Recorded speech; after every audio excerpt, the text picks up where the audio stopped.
Hello guys, I am Nikki और आप देख रहे हैं अपना YouTube channel I Q students point. Guys, जैसा कि आप सभी को पता है कि हमारे YouTube channel I Q students point पर आपको आपके कोर्स के अकॉर्डिंग आपको क्लासेस प्रोवाइड की जा रही हैं। सो आज की जो हमारी क्लास है वो है सेकेंड ईयर पॉलिटिकल ऑनर्स के स्टूडेंट्स के लिए, जिनके पास थर्ड सेमेस्टर में 3 मेन कोर सब्जेक्ट हैं: public administration, comparative government and politics और international relation and world history. अब आप सभी स्टूडेंट्स को पता है कि हमने पब्लिक एडमिनिस्ट्रेशन और गवर्नमेंट पॉलिटिक्स जो है आपकी कंपैरेटिव गवर्नमेंट एंड पॉलिटिक्स, इसको कंप्लीट कर लिया है और इसकी क्वेश्चन सीरीज भी मैंने आपको प्रोवाइड कर दी है, ताकि आप लोगों को पेपर से पहले पता लग जाए कि आपके क्वेश्चन आते हैं कैसे हैं, कैसे आपको लिखना है, क्या करना है। ठीक है, उसमें साथ साथ मैंने आपको ये भी बताया है कि कितने पेज का कौन सा आंसर लिखना है, कौन सा आंसर कैसे लिखना है, कंक्लूजन कैसे लिखना है, इंट्रोडक्शन, सब मैंने आपको बता रखा है। ठीक है, सो आज की जो हमारी क्लास है वो है international relation and world history की सेकेंड यूनिट पर। जैसा कि आपको पता है कि इसकी फर्स्ट यूनिट हमने कंप्लीट कर रखी है। ओके, उसके बाद थोड़े हेल्थ इश्यूज हुए थे तो हमने बीच में रोक दी थी, लेकिन अब आपके पेपर मार्च से स्टार्ट हैं तो हम अब इसको कंटिन्यू कर रहे हैं दोबारा। इसकी सेकेंड यूनिट एक बार देख लेते हैं। हिस्टोरिकल पर्सपेक्टिव है सेकेंड यूनिट, सैद्धांतिक परिप्रेक्ष्य। इसको 4 टॉपिक्स में डिवाइड किया गया है। ठीक है, सबसे पहली है रियलिज्म एंड न्यू रियलिज्म, यथार्थवाद और नव यथार्थवाद। सेकंड है लिबरलिज्म एंड न्यू लिबरलिज्म, उदारवाद और नव उदारवाद, मार्क्सिस्ट पर्सपेक्टिव और फेमिनिस्ट पर्सपेक्टिव। ठीक है, आपको ये सारे इसमें पढ़ाए जाएंगे, बहुत अच्छे से समझाए जाएंगे। उसके साथ साथ इस यूनिट में मैं आपको बता देती हूँ कि इस यूनिट पर 18 मार्क्स का क्वेश्चन आता ही आता है, स्पेशली यथार्थवाद और नव यथार्थवाद पे। ठीक है, तो इसको आप अच्छे से समझिएगा, अच्छे से पढ़िएगा। इस क्लास में आज हम फर्स्ट टॉपिक करेंगे रियलिज्म एंड न्यू रियलिज्म का। इसमें हम ये पूरा इसको खत्म कर लेंगे। ठीक है, सो लेट्स स्टार्ट। यथार्थवाद, रियलिज्म। देखो, यहाँ पर हम सबसे पहले यथार्थवाद पढ़ेंगे। जैसा आपको मैंने अभी पीछे बताया कि रियलिज्म और न्यू रियलिज्म दो हैं इसमें, तो हम पहले यथार्थवाद पढ़ेंगे। देखो, यथार्थवाद एक मतलब इंटरनेशनल पॉलिटिक्स में रियलिज्म जो है, यथार्थवाद जो है, उनके सिद्धांत एक निश्चित रूप से एक जगह पे स्थान रखते हैं इंटरनेशनल पॉलिटिक्स में। उसके साथ साथ यथार्थवाद मानव प्रकृति और भौतिक जगत दोनों की रियलिटी को, वास्तविकता को एक दूसरे से आपस में जोड़ता है और इसके महत्व को कभी भी सेकंड दर्जा, मतलब सेकंड, एक तरीके से सेकंड पोस्ट पर नहीं रखा जाता, इसको सबसे पहली पोस्ट पर ही रखा जाता है। उसके साथ साथ यथार्थवाद को इंटरनेशनल जो रिलेशंस हैं उनके सैद्धांतिक परिवेश में काफ़ी प्रभुत्वशाली सिद्धांत माना जाता है और वहीं उनकी आलोचना भी बहुत तेज़ी से की जाती है। मतलब कि रियलिज्म को एक इंटरनेशनल रिलेशंस के पर्सपेक्टिव में सबसे ऊपर और अच्छा माना जाता है और उसी तरीके से, उसी तेज़ी से जितनी अच्छा उसको सबसे ऊपर रखा जाता है, उसी तरीके से उसकी आलोचनाएं भी की जाती हैं। इसकी जो प्राचीनतम दार्शनिक विरासत है, इसके द्वारा उदारवाद, उदार जो इंटरनेशनल शक्तिशाली हैं वो आलोचना करते हैं इंटरनेशनल बिहेवियर पर और बहुत सारे कारण बताते हैं और इसको एक तरीके से पीछे करने की कोशिश करते हैं। इसी वजह से इसमें एक प्रभुत्वशाली स्थान ये प्राप्त कर चुका है कि अब आप एक चीज़ को पीछे करोगे तो उसके अंदर बहुत सारे, देखो एग्जाम्पल के तौर पे बताती हूँ, बहुत सारे ऐसे स्टूडेंट होते हैं जिनको हम एक बार एक टीचर थप्पड़ मार दे या डांट दे तो वो पीछे हो जाते हैं, लेकिन कुछ स्टूडेंट्स ऐसे होते हैं कि जिनको थप्पड़ मारो या डांटो तो वो उस थप्पड़ को बहुत ज़्यादा फील करते हैं और अपने आप को आगे बढ़ाते हैं। तो यथार्थवाद ने यही करा, अपने आप को इतना बुरा बुरा सुनने के बाद, उसकी आलोचनाएं होने के बाद इसने अपने आप को और आगे बढ़ाया और एक इंटरनेशनल पर्सपेक्टिव में ये सबसे आगे बढ़ गया। इसके जो सिद्धांत हैं वो एक इंटरनेशनल पॉलिटिक्स को पढ़ने में बहुत ज़्यादा हेल्प देते हैं और एक सुरक्षात्मक अध्ययन के लिए भी, और एक अंतर्राष्ट्रीय राजनीतिक अर्थव्यवस्था जो इंटरनेशनल पॉलिटिकल इकोनॉमी होती है उसके अध्ययन के लिए जो इसने योगदान दिया है वो कोई भी नहीं दे सकता है। ये यथार्थवाद की यहाँ पर बात हो रही है। ठीक है, यथार्थवाद इस बात पर एकमत रूप से निराशावादी है कि अंतर्राष्ट्रीय राजनीतिक व्यवस्था अधिक शांतिपूर्ण और न्यायपूर्ण बन सकती है, जबकि वो है नहीं। वो इस चीज़ पर सबसे ज़्यादा, जब आपने यहाँ पर देख लिया कि रियलिज्म कितनी मेहनत कर रहा है अपने आप को बढ़ाने के लिए, चीज़ों को कंट्रोल करने के लिए, उनको आगे बढ़ाने के लिए, वो सब चीज़ों के लिए, तो इनको इस चीज़ की बहुत ज़्यादा निराशी है कि एक इंटरनेशनल पॉलिटिकल जो इकोनॉमी है वो बहुत ज़्यादा शांतिपूर्ण और न्यायपूर्ण बन सकती है, लेकिन वो है नहीं। उसके साथ साथ यहाँ क्या बात होती है कि एक बर्चिल नाम के फिलोसोफर हैं, उन्होंने बोला है कि यथार्थवाद एक निराशाजनक सैद्धांतिक परंपरा है। इंटरनेशनल सिस्टम का जो स्ट्रक्चर है उसमें मौलिक चेंजेस होंगे, चाहे वो चाहे या नहीं चाहे। इंटरनेशनल सिस्टम की जो चेंजेस एक सिचुएशन है, स्थिति है, उसका मीनिंग ये है कि वो कभी भी घरेलू एक उदारवादी व्यवस्था जो है, घरेलू ये जो आपकी उदारवादी व्यवस्था है उसमें नहीं आएगा, जबकि उसका जो समतुल्य है वो एक रूप में हो सकता है। यथार्थवादियों के लिए इंटरनेशनल पॉलिटिक्स एक वर्ल्ड है जिसमें वो एक तरीके से दोहराव ना कि सुधार और मौलिक परिवर्तन करते हैं। वो ये कहते हैं कि इसमें चेंजेस भी होने चाहिए, फंडामेंटल चेंजेस होने चाहिए, दोहराव होना चाहिए, कि मतलब एक तरीके से इसमें एक चीज़ करी गई है तो उसको एक बार दोहरा लो, हो सकता है कि वो हेल्प कर सके, नहीं तो उसको मत दोहराओ अगर वो हेल्प नहीं कर सकती तो। ठीक है, उसके बाद बात आती है परंपरागत यथार्थवाद के विचार की। एक ट्रेडिशनल रियलिज्म के क्या विचार रहे हैं, इन्होंने यहाँ पर बात बताई है कि यथार्थवाद ये मानते हैं कि एक तरीके से फर्स्ट वर्ल्ड वॉर के बाद यूरोप में शांति स्थापना के लिए उदारवादी सिद्धांत बिल्कुल असफल प्रतीत हुआ था। उदारवादी सिद्धांत ने बहुत ज़्यादा हेल्प की थी उस टाइम में इसको एक तरीके से। फर्स्ट वर्ल्ड वॉर के बाद आप जानते हैं क्या हुआ था, खैर अभी नहीं जानते हैं क्योंकि वो 3rd यूनिट में आप पढ़ोगे तो मैं आपको उसमें बता दूंगी। तो आप थोड़ा बहुत 12th में पढ़कर भी आए हो कि फर्स्ट वर्ल्ड वॉर के टाइम कितनी तबाही हुई थी, कितने देश बर्बाद हुए थे, कौन हारा था, कौन जीता था, ये सारी चीज़ें आपको मैं उसमें बता दूंगी। तो यथार्थवादी ये मानते हैं कि इच्छापूर्ण सोच या अंतर्राष्ट्रीय क्षेत्र के लिए घरेलू राजनीतिक सिद्धांत का क्रियान्वयन वैश्विक राजनीति की प्रकृति को नहीं बदल सकता। यथार्थवादी जो है, रियलिज्म जो है, वो ये मानते हैं कि अपनी मर्जी से एक सोच या फिर इंटरनेशनल एरिया का जो घरेलू, बिल्कुल एक घरेलू टाइप जो पॉलिटिकल पर्सपेक्टिव है, उसका इम्प्लीमेंटेशन, क्रियान्वयन मतलब उस इम्प्लीमेंटेशन एक वर्ल्ड पॉलिटिकल की नेचर को बिल्कुल भी नहीं बदल सकता है। जो पूरी पॉलिटिक्स चलती हुई आ रही थी उस सब को बिल्कुल भी नहीं बदल सकता है, क्योंकि उस टाइम में सबको एक तरीके से जब ये पूंजीवाद फैल चुका था तो उसके बाद सबको ये था कि हम जीते हम जीते, क्योंकि बहुत सारे देशों के पास, कुछ देश के पास एटम बॉम्ब्स थे, तो कुछ के पास सबमरीन्स थी, तो कुछ के पास कुछ था, कुछ के पास कुछ था, मतलब किसी एक के पास सब चीज़ें नहीं थी अमेरिका को छोड़ के। तो उसके पास, अमेरिका के पास थोड़ी छोटी चीज़ें थी सारी मिलाकर, लेकिन थी। लेकिन बहुत सारे देश जो इसमें हारे थे फर्स्ट वर्ल्ड वॉर के टाइम, तो इसमें ये इसी वजह से हारे थे कि कुछ के पास सबमरीन्स नहीं थी, कुछ के पास बॉम्ब्स नहीं थे, तो इसलिए इन्होंने कुछ ने आत्मसमर्पण करके इसको ख़त्म कर दिया था। तो इन्होंने यहाँ पर यही बात बोली है कि ये लोग मानते हैं कि अपनी मर्जी से जो सोच है और एक इंटरनेशनल एरिया में एक घरेलू पॉलिटिकल पर्सपेक्टिव है, उसका इम्प्लीमेंटेशन पूरे वर्ल्ड की पॉलिटिक्स के नेचर को बिल्कुल भी नहीं बदल सकता है। उसके साथ साथ इनकी ये जो अनिवार्य हिंसा है वो भी बिल्कुल भी नहीं बदली जा सकती है, और वो एक इंटरनेशनल पॉलिटिक्स की शांति स्थापना के लिए बहुत ज़्यादा प्रगति करते हैं, कोशिशें करते रहते हैं, और इंटरनेशनल रिलेशन की समझ में एक शक्ति की वास्तविकताओं को प्राथमिकता नहीं दी जाए तो कोई कुछ हद तक कुछ ऐसा हो सकता है, जबकि एक नॉर्मेटिव एक्सपेक्टेशंस जो होती हैं, आदर्शात्मक मतलब एक तरीके से अपेक्षाएं जो होती हैं, उनमें लगाना गलत है। एक सफल जो यथार्थवाद है उसकी मतलब उसको एक तरीके से यथार्थवादियों ने इंटरनेशनल पॉलिटिक्स में सुधार के लिए आगे बढ़ाया, और उनके अनुसार ये था कि पॉलिटिकल जो समुदाय होते हैं उनके अंतिम घोतक के रूप में कुछ हद तक नेशन स्टेट ज़रूरी नहीं है, और इनका ये विचार भी रहा है कि एक साइंटिफिक और बौद्धिक धारणा से इसको अलग रखा जाए। इस वजह से इन्होंने बोला कि इस चीज़ में थोड़ी सी इस चीज़ को कंट्रोल किया जा सकता है अगर इन चीज़ों से इस चीज़ को अलग रखा जाए तो। उसके बाद बात आती है हेंस मॉर्गनथाउ के विचार की। देखो, यथार्थवाद की बात हो और इनका नाम ना आए ये पॉसिबल ना नहीं होता, क्योंकि इन्होंने इस चीज़ में सबसे ज़्यादा योगदान दिया है। इनकी बुक है पॉलिटिक्स अमंग नेशन, ये मैंने यहाँ पर लगाई भी है, इनकी फ़ोटो भी लगाई है, आप देख सकते हैं इनको। देखो, बात यह है कि इंटरनेशनल पॉलिटिक्स में जो पॉलिटिकल रियलिज्म है उसके मुख्य समर्थक हेंस जे मॉर्गनथाउ ही रहे हैं स्टार्टिंग से, मतलब एक तरीके से शुरुआत ही इन्होंने इस चीज़ की है।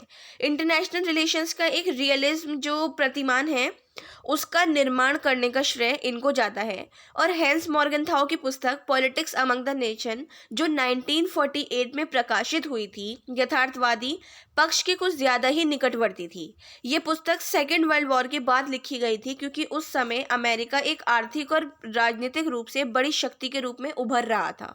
ठीक है, एक पॉलिटिकल और इकोनॉमिकल में। अब मैंने आपको अभी बताया पीछे कि फर्स्ट वर्ल्ड वॉर के टाइम से ही अमेरिका के पास इतनी सारी चीज़ें थी कि सेकेंड वर्ल्ड वॉर में भी उसने पार्टिसिपेट किया था।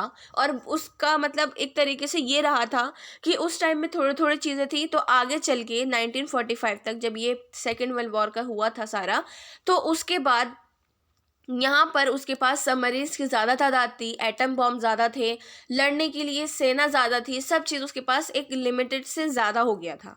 तब उन्होंने इस चीज़ को यहाँ पर ये लिखा। इस पुस्तक में इन्होंने क्या लिखा है कि सेकेंड वर्ल्ड वॉर के बाद इन्होंने जब इसमें लिखा, तो उस समय की अमेरिका की पॉलिटिकल और जो इकोनॉमिकल है उसकी शक्ति को उभार कर लिखा है। और यथार्थवाद के सिद्धांत को इकट्ठा करने की जो कोशिश की गई है वो एक रूप में नहीं कही गई थी जो युद्ध की वजह से एक नज़र आ रही है। ठीक है, उसके साथ साथ मतलब ये भी था कि युद्ध के अलावा पूरे विश्व में अमेरिका की भूमिका का वर्णन बहुत ज़्यादा तौर पे हो रहा था, क्योंकि एक तरीके से अमेरिका आधी दुनिया और बाकी दुनिया में बाकी सारे देश गिने जाते हैं। ठीक है, तो जब अमेरिका ही पूरी आधी दुनिया है तो अब उसके पास कितनी ज़्यादा पैसा होगा, पावर होगी, सब चीज़ें होंगी, तो ये सारी चीज़ें उसमें ये बात बताई गई है। उसके साथ साथ मॉर्गनथाउ का जो लेखन कार्य है वो दो विश्व के विस्तार के लिए महत्वपूर्ण था। ये अकादमी का जो विद्यार्थी हैं उनकी पीढ़ी के लिए निर्देश रूप में था। और शीत युद्ध की जो अनिश्चितता थी उनके मुकाबला करने के लिए अमेरिका विदेश नीति, जो अमेरिकन फॉरेन पॉलिसी थी, उसके निर्णायकों के लिए एक मार्गदर्शन के रूप में भी आगे बढ़ी थी। पुस्तक की शैली के कारण अमेरिका जो अकादमी समुदाय था वो प्रभावित हुआ, बल्कि इस काल के दौरान एक नेचर साइंस जो है उसके डेवलपमेंट से कमाबोश भी प्रभावित हुआ था। मॉर्गनथाउ ने एक इंटरनेशनल रिलेशन के अध्ययन के लिए बहुत ज़्यादा मेहनत की और प्रकृति विज्ञानों की प्रत्यक्षवादी जो पद्धति विज्ञान है, पॉजिटिव मेथडोलॉजी जो होती है, उसका प्रयोग भी किया था। E.H. कार एक फिलोसफर हैं, उनकी एक इंटरनेशनल पॉलिटिक्स के विज्ञान को एक निर्मित करने वाली चुनौती को भी इन्होंने स्वीकारा था।